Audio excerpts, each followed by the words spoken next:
ರಾಜ್ಯ ಸರ್ಕಾರ ದ್ವೇಷ ಭಾಷಣ ತಡೆ ಕಾಯ್ದೆಯನ್ನು ಜಾರಿಗೆ ತರೋದಕ್ಕೆ ಇನ್ನಿಲ್ಲದ ಕಸರತ್ತನ್ನು ನಡೆಸ್ತಾ ಇದೆ. ಈಗಾಗಲೇ ವಿಧಾನಸಭೆಯಲ್ಲಿ ಮಸೂದೆ ಪಾಸ್ ಆಗಿದ್ದು ರಾಜ್ಯಪಾಲರ ಅಂಕಿತವಷ್ಟೇ ಬಾಕಿ ಇದೆ.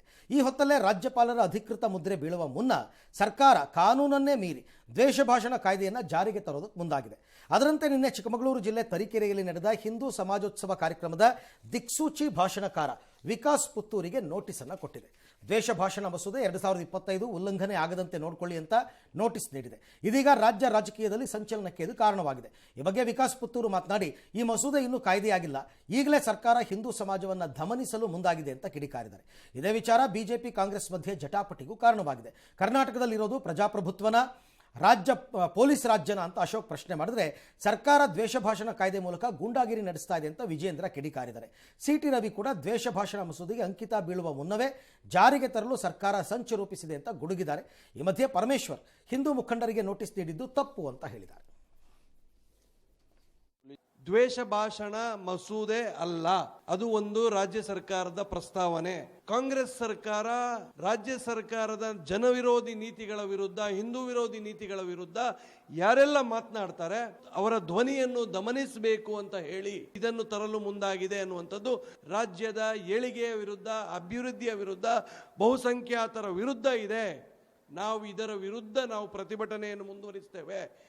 ತರೀಕೆರೆನಲ್ಲಿ ಭಾಷಣ ಪ್ರಾರಂಭ ಮಾಡುವ ಮುಂಚಿತವಾಗಿ ಹೋಗಿ ಪೊಲೀಸ್ ಅಧಿಕಾರಿಗಳು ನೋಟಿಸ್ ಕೊಡ್ತಾರೆ ಅಂತ ಹೇಳಿದ್ರೆ, ಇದು ಯಾವ ರಾಜ್ಯದಲ್ಲಿದ್ದೀವಿ, ಯಾವ ದೇಶದಲ್ಲಿದ್ದೀವಿ? ನಾವೇನು ಬಾಂಗ್ಲಾದೇಶದಲ್ಲಿದ್ದೀವೋ, ಪಾಕಿಸ್ತಾನದಲ್ಲಿದ್ದೀವೋ? ರಾಜ್ಯ ಸರ್ಕಾರ ಇವತ್ತು ಗುಂಡಾಗರ್ದಿಗೆ ಇಳಿದಿರುವಂಥದ್ದು. ಇದು ಪೊಲೀಸರಿಗೆ, ಪೊಲೀಸ್ ಇಲಾಖೆಗೆ, ಗೃಹ ಇಲಾಖೆಗೆ ಕಾನೂನಿನ ಅರಿವು ಮೂಡಿಸಬೇಕಾದ ಅವಶ್ಯಕತೆ ಇದೆ. ಯಾಕೆಂದರೆ ದ್ವೇಷ ಭಾಷಣ ಕಾಯ್ದೆ ಇನ್ನೂ ರಾಜ್ಯಪಾಲರ ಸಹಿಯೇ ಬಿದ್ದಿಲ್ಲ.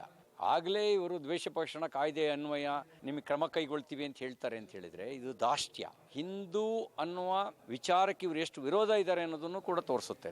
ತುರ್ತು ಪರಿಸ್ಥಿತಿ ಹೇರಿ ನಾಗರಿಕ ಹಕ್ಕುಗಳನ್ನು ದಮನ ಮಾಡಿದಂಥ, ಮೂಲಭೂತ ಹಕ್ಕುಗಳನ್ನೇ ದಮನ ಮಾಡಿದಂಥ ಕಾಂಗ್ರೆಸ್ ಪಾರ್ಟಿ ಇವತ್ತು ಬಾಯಿಗೆ ಬೀಗ ಹಾಕಕ್ಕೆ ಹೊಟ್ಟಿದೆ. ವಿಚಾರ ಮಾಡಿದ್ದಾರೆ. ಯಾಕೆಂದರೆ ಆ ಬಿಲ್ ಇನ್ನೂ ಪಾಸ್ ಆಗಿಲ್ಲಲ್ಲ, ಅದು ಯಾಕೆ, ಅದು ಯಾವ ರೀತಿಯಲ್ಲಿ ಮಾಡಿದ್ದಾರೆ? BNSS ಅಲ್ಲಿ ಇರುವಂಥ ಪ್ರಾವಿಷನ್ ಕೋಟ್ ಮಾಡಿದರೆ ಆಗ್ಬೋದು. ಆದರೆ ಈಗ ನಾವು ತಗೊಂಬಂದಿರ್ತಕ್ಕಂಥ ಕಾನೂನು ಅದು ಅಂತಿಮವಾಗಿ ಇನ್ನೂ ಕೂಡ ಗವರ್ನರ್ ಸಹಿ ಆಗಬೇಕು. ಅದಾದಮೇಲೆ ಕಾನೂನು ಜಾರಿಗೆ ಬರುತ್ತೆ. ಅದಕ್ಕೆ ಮುಂಚೆನೇ ಅವ್ರು ಬರೆದಿದ್ರೆ ಅದು ತಪ್ಪು. ಅದನ್ನು ವಿಚಾರ ಮಾಡ್ತೀನಿ ನಾನು. ಶಿಡ್ಲಘಟ್ಟ ಪೌರಾಯುಕ್ತಿಗೆ ಧಮಕಿ ಹಾಕಿದ ಪುಡಾರಿ ನಾಯಕ ರಾಜೀವ್ ಗೌಡ ಭೂಗತನಾಗಿ ಬರೋಬ್ಬರಿ 12 ದಿನ ಕಳೆದಿದೆ. ಆದರೆ ಇಲ್ಲಿವರೆಗೂ ಎಲ್ಲಿದ್ದಾನೆ ಏನು ಯಾರಿಗೂ ಗೊತ್ತಿಲ್ಲ. ನಿನ್ನೆ ಕೋರ್ಟ್ ಜಾಮೀನು ನೀಡಲು ನಿರಾಕರಿಸಿದ ಹಿನ್ನೆಲೆಯಲ್ಲಿ ಈಗ ಮತ್ತೆ ರಾಜೀವ್ ಗೌಡ ಮಂಗಳೂರಿನಿಂದ ಎಸ್ಕೇಪ್ ಆಗಿದ್ದಾನೆ ಅನ್ನೋ ಮಾಹಿತಿ ಇದೆ. 3 ದಿನಗಳಿಂದ ಮಂಗಳೂರಿನಲ್ಲೇ ತಲೆಮರೆಸಿಕೊಂಡಿದ್ದಂತೆ ಈಗ ರೈಲ್ವೆ ಸ್ಟೇಷನ್ನಲ್ಲಿ ಆತನ ಕಾರು ಬಿಟ್ಟು ಹೋಗಿರುವುದು ಗೊತ್ತಾಗಿದೆ. ರಾಜೀವ್ ಗೌಡ ಬಂಧನ ವಿಚಾರದಲ್ಲಿ ಪೊಲೀಸರು ಮೀನಾಮೇಷ ಎಣಿಸ್ತಾ ಇದ್ದು, ಪ್ರಭಾವಿ ಸಚಿವರ ಶ್ರೀರಕ್ಷೆ ಇದೆಯಾ ಅನ್ನೋ ಪ್ರಶ್ನೆ ಕೂಡ ಮೂಡಿದೆ. ರಾಜೀವ್ ಗೌಡ ಇನ್ನೂ ಯಾಕೆ ಬಂಧಿಸಿಲ್ಲ ಅಂತ ಸಿಎಂ ಕೂಡ ಪ್ರಶ್ನೆ ಮಾಡಿದ್ದಾರಂತೆ. ಗೃಹ ಸಚಿವ ಪರಮೇಶ್ವರ್ ಪ್ರತಿಕ್ರಿಯೆ ಕೊಟ್ಟರು, ಯಾರ ಒತ್ತಡಕ್ಕೂ ಮಣಿಯಲ್ಲ, ಎಷ್ಟು ದಿನ ತಪ್ಪಿಸ್ಕೊಂಡು ಹೋಗ್ತಾರೆ, ಖಂಡಿತ ಹಿಡಿತೀವಿ ಅಂದ್ರು. ನಾನು ಭಾಳ ಕಠಿಣವಾಗಿ ಸೂಚನೆ ಕೊಟ್ಟಿದ್ದೇನೆ. ಮೊದಲನೇ ದಿವಸನೇ ಹೇಳಿದೆ ಅವರಿಗೆ ಇಮಿಡಿಯೇಟಾಗಿ ಅರೆಸ್ಟ್ ಮಾಡಿ ಅಂತೇಳಿ. ಅಷ್ಟರಲ್ಲೇ ಅವರು ತಪ್ಪಿಸ್ಕೊಂಡು ಹೋಗಿದ್ದಾರೆ.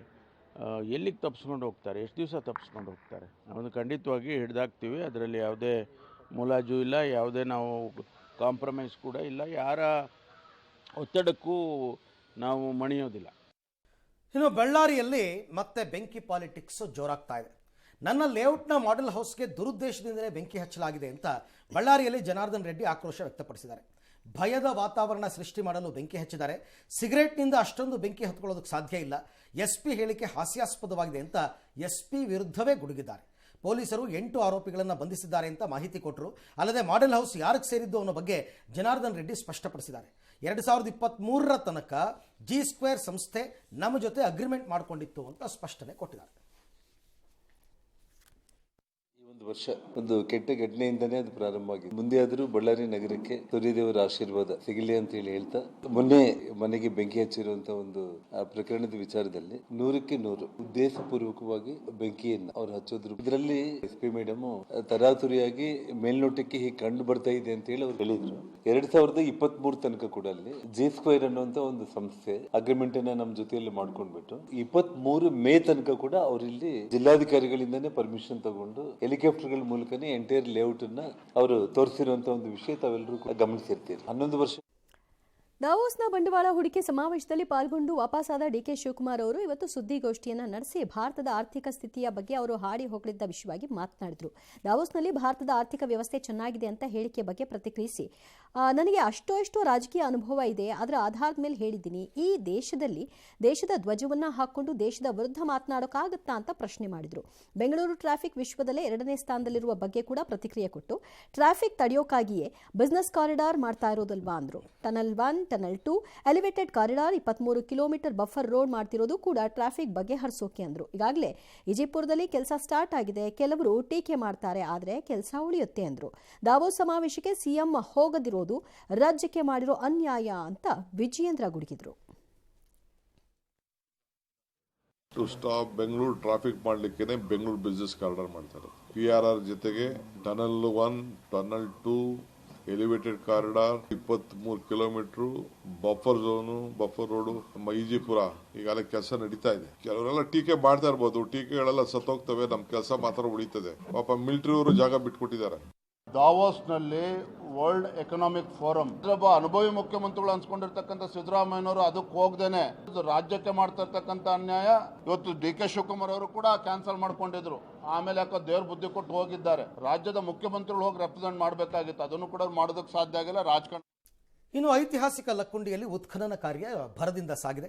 ಸಿಕ್ಕ ಗುಪ್ತ ನಿಧಿಯನ್ನು ಸರ್ಕಾರಕ್ಕೆ ಕೊಟ್ಟು ಪ್ರಾಮಾಣಿಕತೆ ಮೆರೆದ ಕುಟುಂಬದಲ್ಲೇ ಈಗ ಸಣ್ಣ ಬಿರುಕು ಕಾಣಿಸಿಕೊಂಡಿದೆ. ಬಾಲಕ ಪ್ರಜ್ವಲ್ ಅವರ ತಾಯಿ ಗಂಗಮ್ಮ ಮೂಲ ಕುಟುಂಬ ಮರೆತರ, ಸನ್ಮಾನ ಪುರಸ್ಕಾರಗಳು ಹೆಚ್ಚಾದಂತೆಲ್ಲ ಗಂಡನ ಮನೆತನ ಮರೆತರು ಅನ್ನೋ ಆರೋಪ ಕೇಳಿಬರ್ತಾ ಇದೆ. ಕಳೆದ 3 ದಿನಗಳ ಹಿಂದೆ ಗ್ರಾಮ ಪಂಚಾಯತ್ನಿಂದ ರಿತ್ತಿ ಕುಟುಂಬಕ್ಕೆ ಸನ್ಮಾನ ಮಾಡಿ ಸೈಟ್ ಘೋಷಣೆ ಮಾಡಿದರು. ನಿಧಿ ಸರ್ಕಾರಕ್ಕೆ ಕೊಟ್ಟಾಗಿನಿಂದ ಅನೇಕ ಸಂಘ ಸಂಸ್ಥೆಗಳು ಇವರ ಪ್ರಾಮಾಣಿಕತೆ ಮೆಚ್ಚಿ ಸನ್ಮಾನಿಸಿ ಗೌರವಿಸ್ತಾ ಇದ್ದಾರೆ. ಇದು ಬಾಲಕ ಪ್ರಜ್ವಲ್ ಅಜ್ಜಿ ಹಾಗೂ ದೊಡ್ಡಪ್ಪ ಚಿಕ್ಕಪ್ಪನವರಿಗೆ ಸಹಿಸಿಕೊಳ್ಳೋದಕ್ಕಾಗ್ತಾ ಇಲ್ಲ.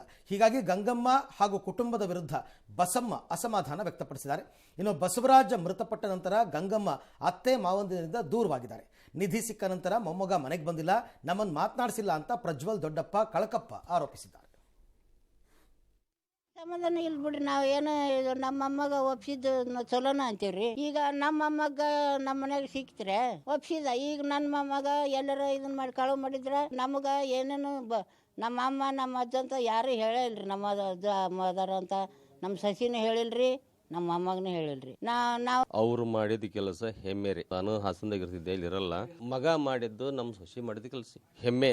ಇದು ನಮ್ಮ ಕರ್ನಾಟಕ ಇಡೀ ದೇಶಕ್ಕೆ ಪ್ರಸಿದ್ಧವಾದಂಥ ಅವ್ರು ಮಾಡಿದಂಥ ಕೆಲಸ ಏನು, ಇದು ತಪ್ಪಲ್ಲ.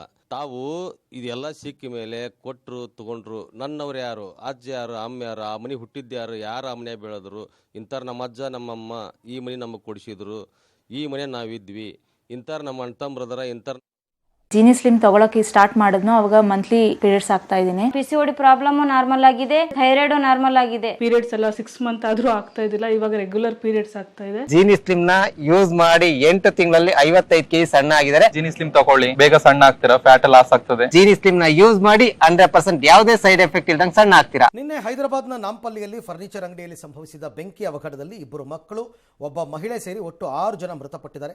ಸುಟ್ಟು ಕರಕಲಾದ ಕಟ್ಟಡದಿಂದ ಎಲ್ಲ 6 ಮೃತದೇಹಗಳನ್ನು ಆಚೆ ತರಲಾಗಿದೆ. ಹಿರಿಯ ಪೊಲೀಸ್ ಅಧಿಕಾರಿಗಳು ಹೇಳೋ ಪ್ರಕಾರ ದಟ್ಟ ಹೊಗೆಯಿಂದ ಉಸಿರುಗಟ್ಟಿ ಮೃತಪಟ್ಟಿದ್ದಾರೆ. ಪೋಸ್ಟ್ ಮಾರ್ಟಮ್ ರಿಪೋರ್ಟ್ ಬಂದ್ಮೇಲೆ ಕನ್ಫರ್ಮ್ ಆಗುತ್ತೆ ಅಂತ ಹೇಳಿದ್ದಾರೆ.